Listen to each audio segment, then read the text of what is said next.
Welcome back to Tranquility du Jour. I'm your host, Kimberly Wilson, bringing you this Tranquility podcast since 2005, where we chat with authors, artists, activists, and amazing people doing wonderful things in the world. Now, today we're talking with Rebecca Rubin, who is a returning guest, and we're chatting creating a digital course, sharing your work online, and being your brand. Sure, this is going to be inspiring to entrepreneurs, and, well, let's be honest, we're all the CEO of our own life. So I think everyone will have a little nugget to take away from this podcast. Now, for those of you who may be new to Tranquility du Jour, a big welcome. And there's a link in the show notes, which can be found at kimberlywilson.com/496 to find out more about our 5 tenets, our various offerings, and who we are. Also, I wanted to mention and invite you to 2 upcoming events. One that is happening this weekend, Saturday, July 11th from noon to 1 Eastern Time. So it's called TDJ Brunch with a side of tranquility. So basically, I've been doing these TDJ brunches where we just gather via Zoom and I share a lesson around some topic. One of them was the first one was actually requested by Rebecca, and it was Artist Dates at Home. Now, this one is going to be finding ways to incorporate more tranquility into your everyday, plus signature style, which I think ties in so beautifully with this podcast. And that's where the side of tranquility comes in, because it's Tranquility, my clothing line. So I'm also going to be joined by a few amazing guests who are going to share their favorite ways to wear tranquility, even when you're working from home and, you may not see anyone, how to kind of still showcase your summer signature style. Now, the following weekend on Saturday from 10 a.m. to 3 p.m. Eastern Time, I'm offering a mid-year virtual retreat. And this is my 3rd one since COVID hit. And the idea is, how can we come together, experience a retreat-like journey, and yet not leave our home? And with this, since we are at the Q3 mark, we just launched into Q3, quarter 3, and we're past the half year, I wanted to create a mid-year virtual retreat that would just allow us to spend a day reviewing 2020 and dreaming up what remains. So we still have 6 months to go. And the thing about it is, I know 2020 has been incredibly challenging, incredibly hard, and yet filled with lessons and hopefully some gifts too. So we're going to be talking about ways to incorporate this, review what's happened, and also look ahead. And we'll be doing that through practices such as yoga, mindfulness, creativity, and journaling. So I'd love to have you with us, and there are more details over in the show notes. Rebecca Rubin is a magnetic marketing mentor for women entrepreneurs and self-proclaimed content queen. She helps her clients write content that makes waves in the online world, overcome their inner blocks to visibility, and grow their business to 6 figures and beyond. Her work has been featured in Entrepreneur, Business Insider, The Huffington Post, and more. She's an avid traveler and spent 2016 living in 12 countries in 12 months while running her business from her laptop. On the days she's not writing, strategizing, and coaching up the wazoo, you can find her unwinding on her yoga mat, planning her next travel adventure, or binge watching the latest Netflix show about teenagers with magical powers. You can find her at pursuitoffabulous.com. I'm so excited to share this podcast with you. Let's jump in.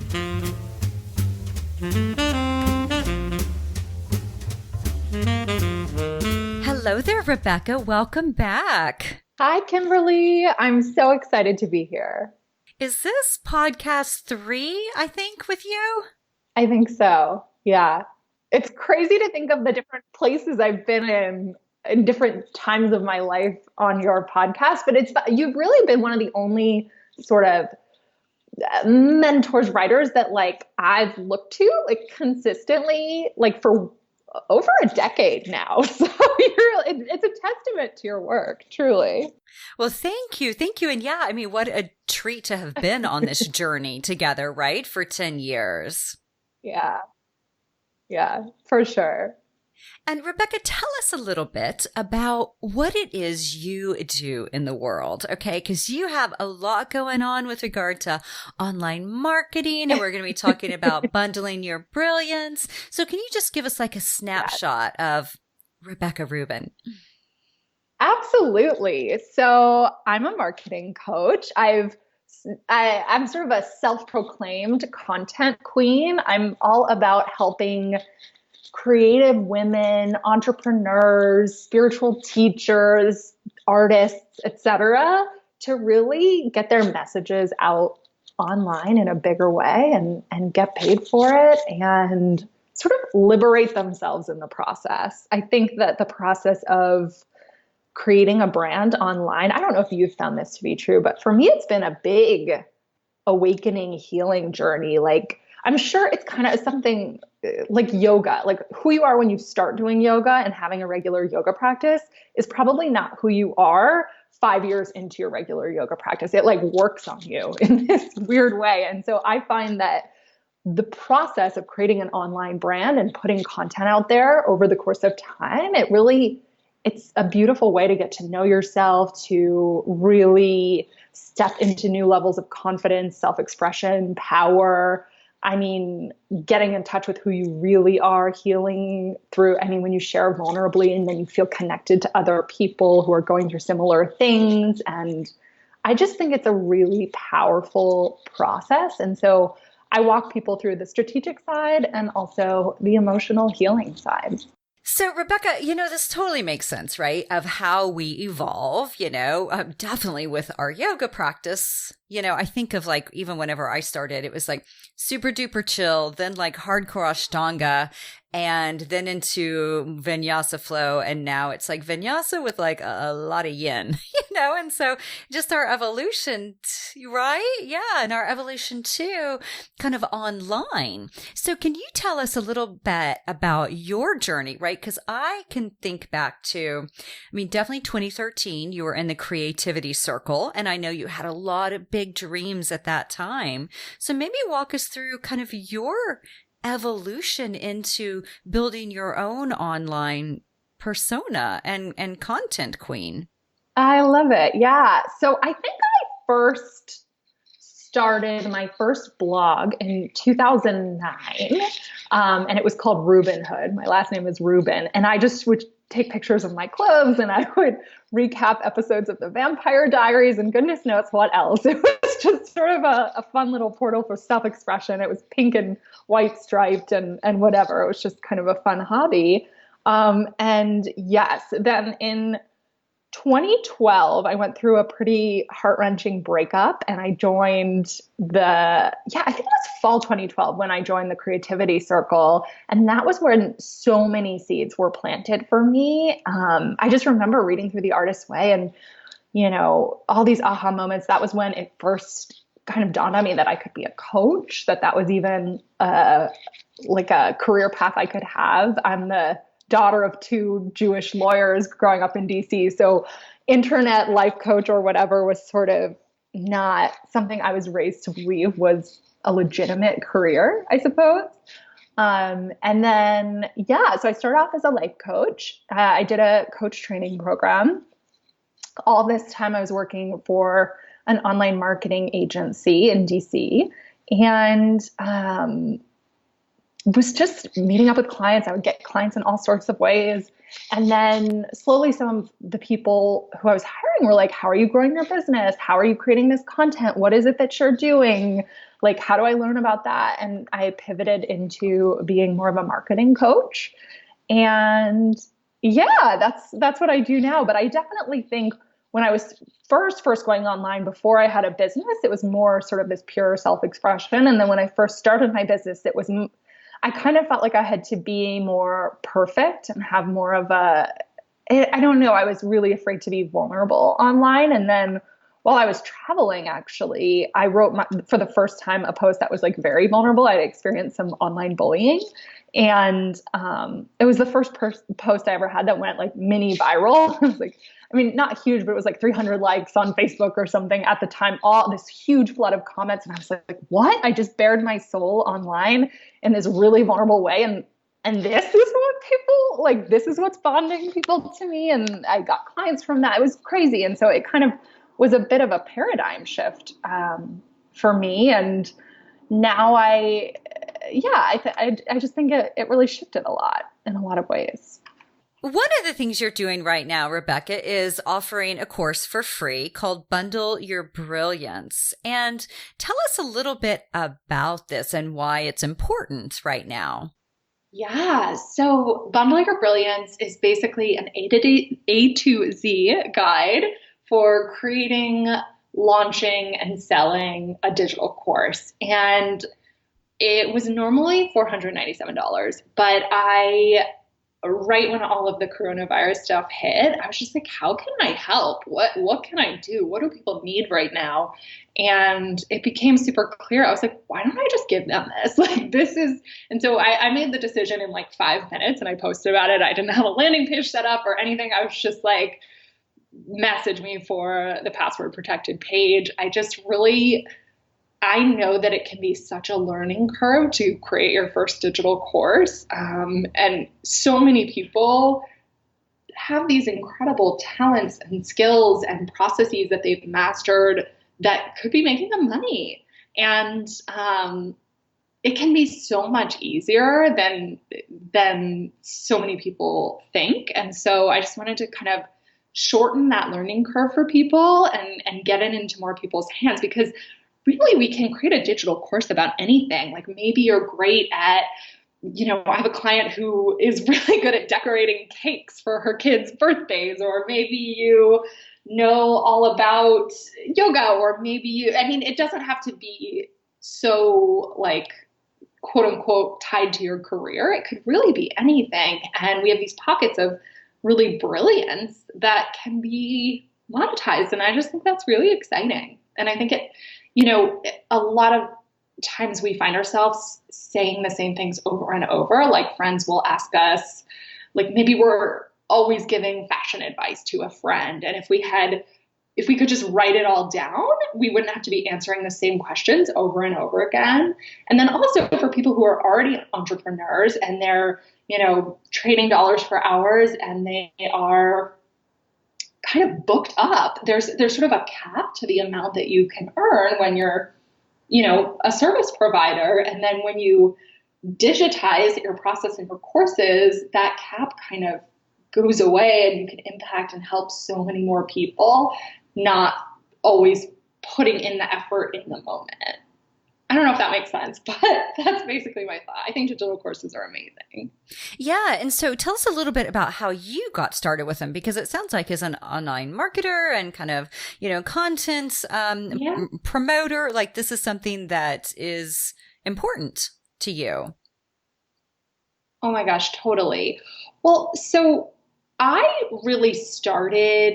started running group coaching programs, and then I would find there were certain processes that I would just take people through again and again. So my first ever course was called Overlooked to Fully Booked, and it was a series of scripts that I wrote for people. So people would constantly ask me like, oh, I have somebody who I think would make a great client.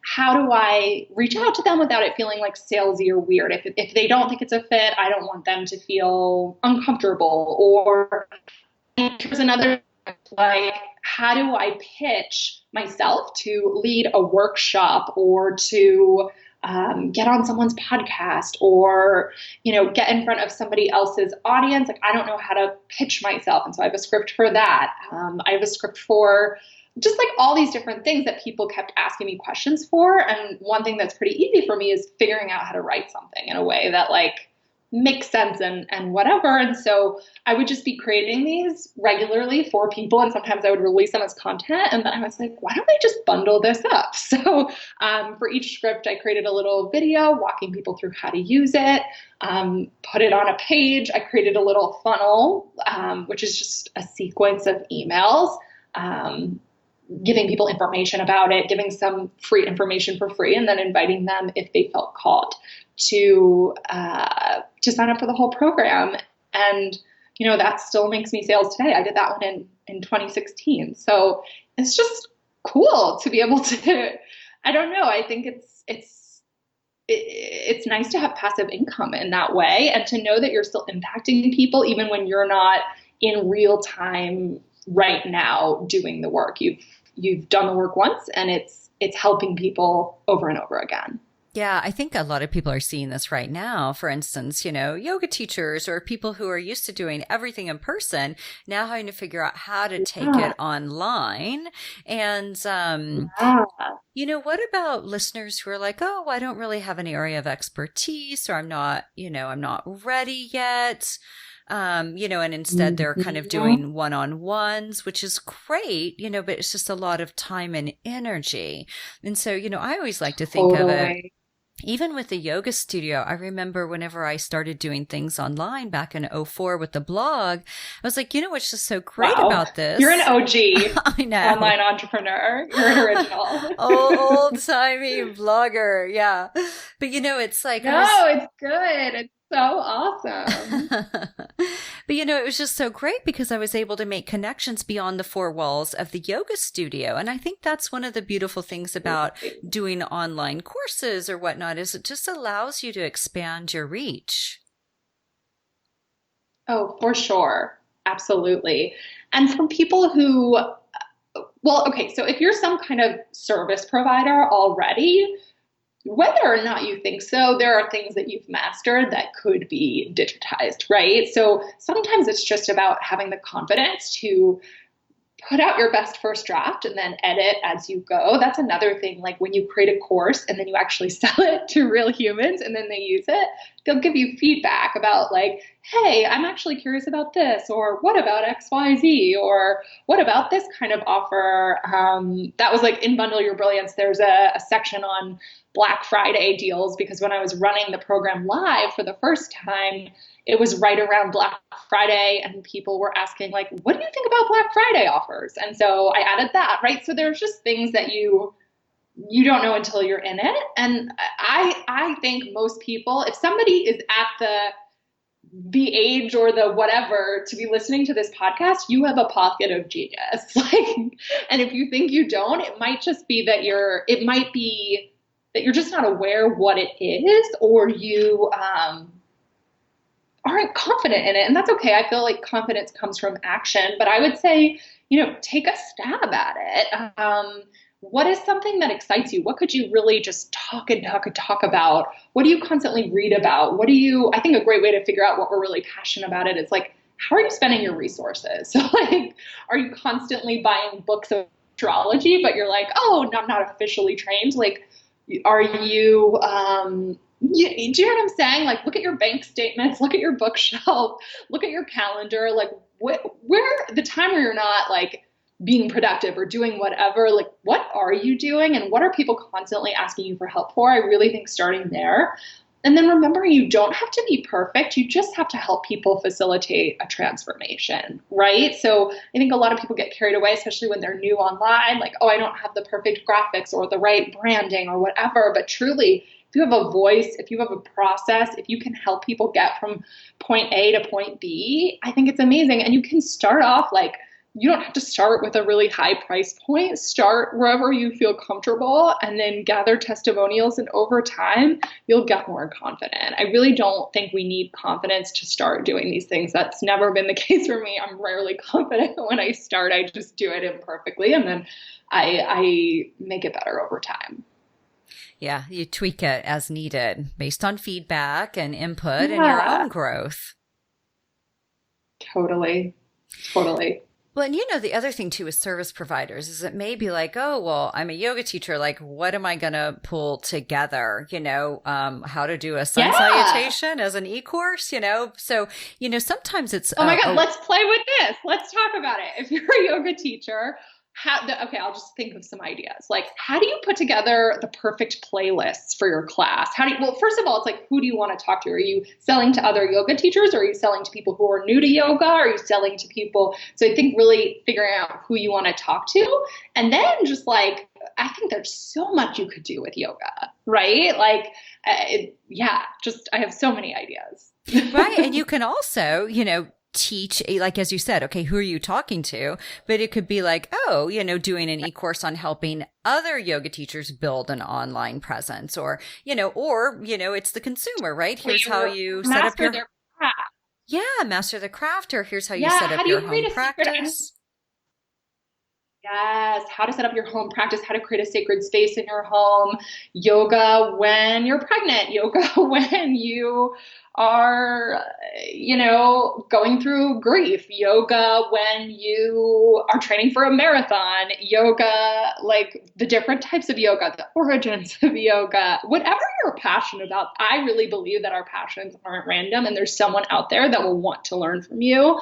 And I believe, like, when we speak about what we're passionate about in our content, we attract those people. And if they want to go deeper with us, then they can purchase our courses or work with us or whatever. And how do you figure out, like, how to name it? I mean, I love the title, Bundle Your Brilliance. I think that's so clever. Alliterations are the best. But yeah. What would you say, like, how to figure out? I mean, I think one of the pieces you touched on that's really important is you have to know who your audience is. Is it the yoga teachers out there? Is it yoga studio owners? Is it, or is it like a yogi in Texas new yogis, new mom yogi? Yeah. Right. So the more you know about your ideal client, and if you don't know who it is, I always say the best place to start is like you 5 years ago, because you'll be able to help that person because you've been through it. So if you're not sure where to start, think about like what you've really learned and what processes you've mastered and something that you used to struggle with that now comes easily to you. I think that's a really good place to start.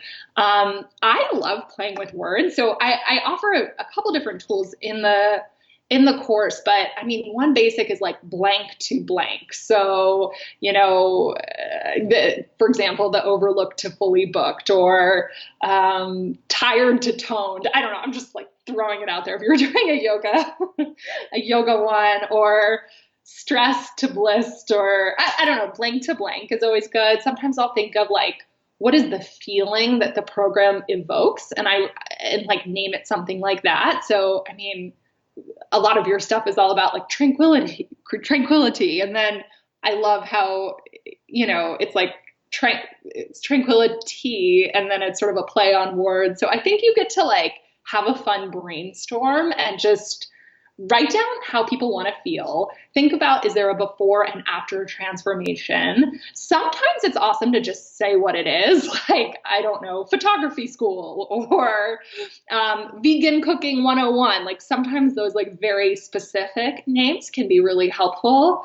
You can play, like use a thesaurus. You can, I don't know, there's just a lot of different ways. Or you can just ask a creative friend. I think we all have that friend who's like really good at writing online dating profiles, or really just has a way with words. I think we can all like reach out to that person in our lives if it's not us. And yeah, I also think we get to change it over time as needed, but really thinking about what's the transformation, what's the feeling that people want to evoke, what actually is the thing. What else would I say? Any puns or plays on words? Is there an identity? So like, for example, I have a course called Content Queen, because that's like the identity of my online audience. I always think it's fun for branding to kind of name your people something. So I'll sometimes be like, hey, Content Queens, or whatever, kind of like how Lady Gaga calls her people the little monsters, or whatever. I think that could always be a fun thing. Like, is there a name or an ethos that your audience has that you could call the course that's sort of an embodiment of it? I like that. Yeah. I love the little monster thing. And the piece too that you were saying, that it just had me a step ahead thinking about like, okay, well, what about the layout of it, right? So you decide the name, you decide what it's going to be about, and it's like whenever I saw, in your course, the idea of modules and subcategories, it made me think of, even writing a book and doing a mind map, right? Where you have all the different spokes, and then the little pieces that come off of each spoke as a sub, or, it's circles, and then the spokes that come off of it as your subcategories. So can you talk about the process for, setting that up? Yeah. So, I mean, I think everybody has their own process that works best for them. I try to think of, so sometimes I'll do it in the way that I present in the course. Sometimes also, if it's not feeling so linear, I'll start thinking about like, okay, let's say I'm doing a program on leadership or something. I take a bunch of colorful sticky notes and I write down certain like aha moments that I've had or pieces of the puzzle, and I put them all on sticky notes, and then I'll arrange them around in a way that makes sense. Or I'll just do a big brain dump and then I'll organize them into like categories and buckets. So don't worry if it feels a little chaotic in your brain. That's how everybody feels when they first start this. I'm a big fan of just get it out and just write and be like, if I were speaking to someone who had very little knowledge about this, but wanted to learn it, where would I start? And just start there. Imagine you're talking to someone and then write it down or speak it out, and then you can kind of like organize it. That's how I like to think of it. It's like writing a paper, you know what I mean? Like you get all the thoughts, or at least this is how I was, and then you kind of have a thesis statement, and then you have to have supporting evidence for each paragraph or whatever, and then you cut out what's not necessary, and then maybe you add in some things, and if you keep at it, eventually you end up with a masterpiece. Yeah, the piece about kind of the masterpiece that I think is just important also to keep in mind is, and as we talked about earlier, the constant kind of tweaking and exploring. Like I remember even, my second book proposal that I sat down and mind mapped it after I'd submitted it, gotten it accepted, sat down, mind mapped it, and completely changed it. So sometimes it's like you've got this great linear format, and then you do this more kind of right brain thing, and you're like, oh no, like this is like a whole other thing. Yeah. And so it is helpful to spend a lot of time here in the modules, subcategories. I mean, just so you get clear, like, is there enough for an e-course, or would it be better as like, an hour-long kind of webinar or masterclass that you then sell, right? Versus like a whole course with multiple modules. 100%. I also think one great thing to do is to do it live the first time. So is to create as you go and create it live. I've done that before, and it's worked really well because then you have deadlines, which is always good. And if people have already paid you for it, you're going to do it, and you're going to do it on time. And then you can, like, I always find when I'm actually in it and teaching it, new things come through. So that's also an idea. If you already have an online audience, but you've never created something for them, you could create that outline and then sort of fill it in each week or each month as you do the course. So that's another thought. Love that. Yeah. Because you do need deadlines. Otherwise you're like, oh, I'm going to make this course someday. Right. Digital courses are like that. We put them off. But the thing is, it's kind of like, it's so worth it to do it sooner rather than later, because it's one of those things that it's never going anywhere, and it's always good. And and it can also spruce up your existing packages. So if you're currently, a service-based entrepreneur, let's say you're an acupuncturist, but you also have this introductory to eating with the principles of Chinese medicine course that, like, when someone signs up for, 3 months of acupuncture with you, you also get this bonus course. Like it can kind of just add sort of icing and sprinkles to your existing offerings. Well, and one of the things you just mentioned that I want to touch on, and then I want to spin into the technology around this, because I think a lot of people could be like, oh my gosh, I don't know where to begin.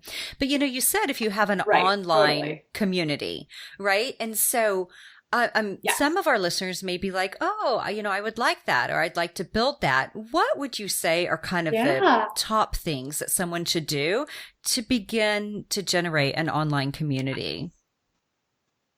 I love it. So number one is just show up and share what you're genuinely passionate about. So I don't think you can fake passion. I think people who are like, I want to create an audience so that I can monetize it, I think that's almost the wrong thing.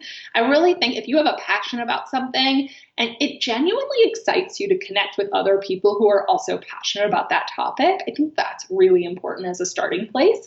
And then I think you just start. So I share this framework with people who are trying to create like personal brand content but don't know where to start. I will have them answer the following questions. One, what's going on in my world right now? What's interesting? What surprised me recently? What am I seeing that I disagree with? Like, what's up, kind of, is question number one. Number two is, what is my lesson? What is my takeaway in all of this? And number three is, how does this apply to the people I'm here to help? How does this apply to my ideal clients? So this is the first thing that came to mind, but let's say you're a holistic health coach and all of a sudden celery juice is the new trend and everybody's drinking celery juice. So celery juice has entered your field and you're like, first question is like, what is it? Is it good? Is it bad? What's your relationship with it? I mean, maybe you don't have a deep relationship with celery juice, but maybe you feel like it's really important to say that just because something is trendy and a fad doesn't mean it's right for your body. And then you speak from that place. So I just think there's so much in our environment and our current life and social media feed and day-to-day experiences. It's a gold mine of potential content that when you run it through this filter of like, what is it? How do I feel about it? And how does this apply to my people? Maybe you're a body love coach and it's about to be summer and people are feeling uncomfortable in their bathing suits at the beach, and you talk to them, you share a story about like how it's impacting you. What's your lesson? How did you find confidence to wear a bikini after giving birth? And then you talk about how other people can do the same. So it's kind of like running whatever is kind of up through that filter. I find that to be a really helpful practice to just do regularly. And it's great because it's kind of like a journaling prompt and you'll get to know yourself. And then when you have the courage to kind of share that, a lot of people start resonating. Yeah, I love the idea of a journal prompt too, because it just gives you some time to think about it, because some listeners right now might be like, oh, I don't know the answers to that. And I get it. I mean, I think you have to sit with this. Yeah. Yeah. Yeah. And sometimes something else I do, like, I sort of treat the internet like it's a friend. Like, so I want to touch base with this friend regularly. And I do think you have to kind of, like, if you just started dating someone, you would go on dates and you would get to know them and you would share things about yourself and you would, do activities together. So if you can think of your online presence as like a new friend entering your life and you're going to share about yourself, also get interested in other people. A big way that I have grown my audience is by getting interested in other people and connecting with other creators and, being exposed to their audience, exposing them to mine and kind of, it sort of starts to organically grow. But when you show up and you just share what you're excited about, maybe you love knitting, maybe you love painting, maybe you love, I don't know, it could really be anything. And you share about it over time, regularly, in a generous way, people will take notice and they will start following. So let's talk technology. Okay, so what do people need to actually create a course, right? I mean, what's funny is I remember my first e-courses were created on Blogger. And so, I know, right? Because there's all these great platforms now. You need, like, if you're going to do video, what do you use? If you're going to do audio, etc. I got you. So first of all, in the course, I give you kind of like, if you are working with not a ton of technological expertise and a low budget and you don't want to hire it out versus you have all the budget and you want to go like super fancy. So there's really no shoulds. And I know people like crushing it online who have very, very basic courses. So don't fall into the lie that the more techy, the better. I don't think that's necessarily true. So really you need something to capture the content. You need a place for people to access the content, and you need some kind of method of delivery. So first, capturing the content. You could, at the very basic level, you could just live stream from your phone into like a private Facebook group or something and capture it that way. You could, right now we're talking on Skype. I also use Zoom, like any sort of video, audio recording system you can use to create the modules. So I like to have a combination of audio, video, and then I'll create PDFs to go along with the modules. And so I just do those in Google Documents, and then I save them as PDFs. And then I add little form fields in so people can fill out the workbooks. And I have all that hosted on my website, but you could put it in a private Facebook group. You could put it on like a platform like Teachable or Thinkific or really anywhere.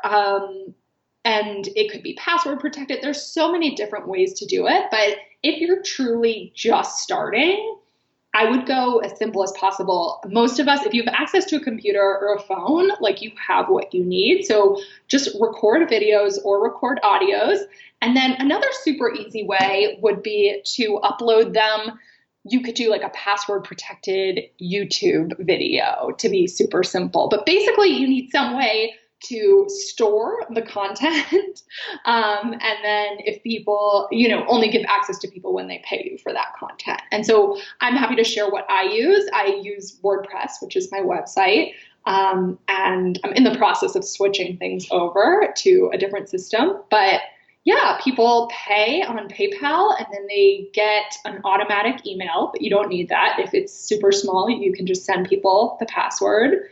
And then they get an automated email with the information. They log in and that's that. It's pretty simple. Yeah, I think yours is a great example too, the one that you have for free right now. And listeners, of course, will have a link to it. Yeah. But, it's nice and it's simple. It's simply laid out. It's clear. Yeah. It's not like overwhelming. Yeah.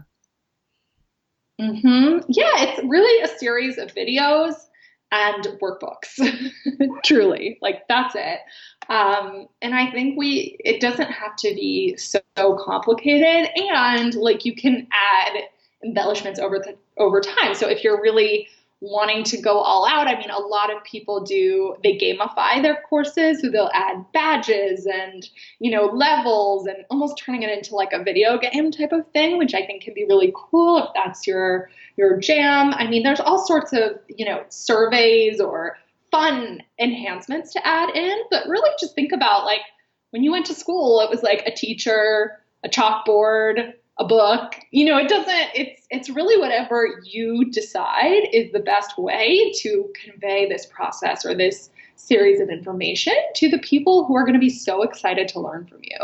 And there's also other platforms, Rebecca. So of course you mentioned WordPress and having a password protected page, but what about things like Teachable or all these others that are a Kajabi? Totally. Thinkific, totally. So those are great. They're really, they kind of have this like upgraded vibe, and they will process the payments for you a lot of the time. You can create the sales page all in one place. So it's just like, I actually have a Thinkific and some of my courses are added there, but not all of them have been added yet. Yeah, I think that's a great way. Again, it just depends on your budget, I think. And also like your tech and your whatever. I know people who just use Facebook groups and people who use Teachable and all these other platforms. And truly it's kind of like a style preference. Like, yeah, they're not hard to use. But there is like sometimes like a little bit of a learning curve. So not necessarily. Is that helpful? Does that answer? Yeah, no, that's helpful. So, I mean, what I'm hearing is it's not necessarily your jumping off point. I love the idea of a private Facebook group. That was something that's like an easy way to get started. I'm a big fan. I mean, I think a lot of times people think things need to be way more complicated than they do, and fancy. And I'm the kind of person who likes my business to be like making money and then using the extra to invest back in the business. But I think whatever feels right to you, if you're a web designer or a visual branding expert, like how beautiful everything is laid out, it's probably really important to you. And then maybe it makes sense to spring for something more. If you are just starting out, keep it simple. That's basically my thought. And my last question for you, Rebecca, of course, along the lines of all of this, so helpful, I think, as we really, we rethink business as a whole, I think right now after it's so COVID, interesting. Right? So interesting, right? And I'm really curious of how things are like, okay, we're not probably going to go back to normal, let's be honest. And how are things going to shift? Yeah. I think that there are going to be so many. Oh, I'm sorry. I didn't mean to interrupt you. I think there was a little delay in there. I don't think people are going to be working in offices in the same way. I think there's going to be a lot more entrepreneurs. That's my thought. But what were you saying? Yeah, no, I totally agree. And I think it's, that's really exciting. And so I think that's why this podcast is so important, is just to help everyone kind of shift a little bit more into entrepreneurial mindset. What would that look like for you? Even if it's just that you're sharing it with your family, like it doesn't have to be 100%. Something like, oh, I want to grow a global community. It may just be like, hey, I want like my church group to know this, or I want my family to know how to build these family recipes, right? Like, who knows? But I think love that. Oh, cool. Well, my last question for you, Rebecca, is the name of the podcast, of course, is Tranquility du Jour. And so I'm curious for you. I mean, you have a lot going on, right? You have a very large business that you're running, and which I just love knowing that I knew you when. And, how do you find tranquility? You've been such a big part of my journey. It's been so wonderful to have your support along the way. It's really cool. Thank you. Sorry, what was the question? How do I stay tranquil? How do you find tranquility in your everyday with everything you've got going on? I really like to walk outside in nature, which I don't know if we're supposed to be going on power walks, but we have a dog. So getting just that time in nature and fresh air is really big for me. My female friends and my relationship, just making special time to really have that deep connection. And just knowing myself. So something I thought of a little while ago was my 5 to thrive. I don't know, it just kind of came through, but it's like the things that I need in order to be really thriving and living my best life or whatever. And so I try to make sure I get those in every day, right? So for me, it's like beauty and sensual pleasure is one of them, creative expression, love and connection, growth and learning, and health and integrity. And so I try to look at my week as a whole, and I'm like, am I getting in my 5 to thrive? Because when I do those things consistently, they're sure qualities, but for others, they could be something else. But I try to like make sure that those core values and those things that are making me happy are happening. So that's my biggest thought: nature, friends, and like living my 5 to thrive. I love that 5 to thrive. That is such a great idea. Thank you. Well, thanks so much for being on the podcast again and for sharing this great course for free, Bundle Your Brilliance. Yay. Thank you so much for having me. I'm excited to see what people create. Definitely, if you see me online, definitely message me. If you create a course, I would love to celebrate you. Absolutely. Do you have like a hashtag for this?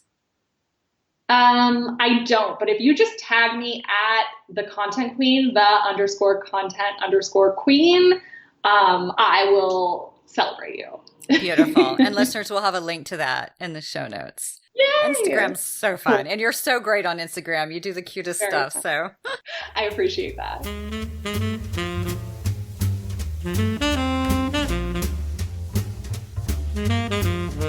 Over in the show notes, again, KimberlyWilson.com/496, you're going to find links to Rebecca's website, Facebook, Instagram, Twitter, and also her Bundle Your Brilliance course that she's giving away to all of our listeners. There's also a link to Rebecca's previous Tranquility du Jour episodes, number 339, Pursuit of Fabulous, and number 367, Dream Job, when she was in one of those 12 countries during her 12-month tour. So let's stay connected. There are many, many ways to find Tranquility du Jour, and one that I really want to encourage you to join is the Tranquility du Jour Insiders Facebook group. So here we share resources, get inspiration, make contacts, and be part of the online book club, which a brand new book was just announced, Untamed by Glennon Doyle. Would love to have you reading along with us. Also visit KimberlyWilson.com/podcast for all of our episodes and a podcast app for your iPhone or Android so you can have Tranquility go with you wherever you are. Also, be sure to hit the subscribe button so you don't miss an episode, and sign up for weekly love notes. So this is just a little dose of invites and inspiration that I send out each week, and would love to include you in the mix. There's also a link to my 6 books, ways to follow along on social media, and then a link to Tranquility, my locally sewn eco-friendly clothing line. So wishing you a wonderful, wonderful week ahead. I hope to see you on Saturday at the brunch. And I hope those of you stateside had a delightful 4th of July weekend and a chance to watch Hamilton. Namaste.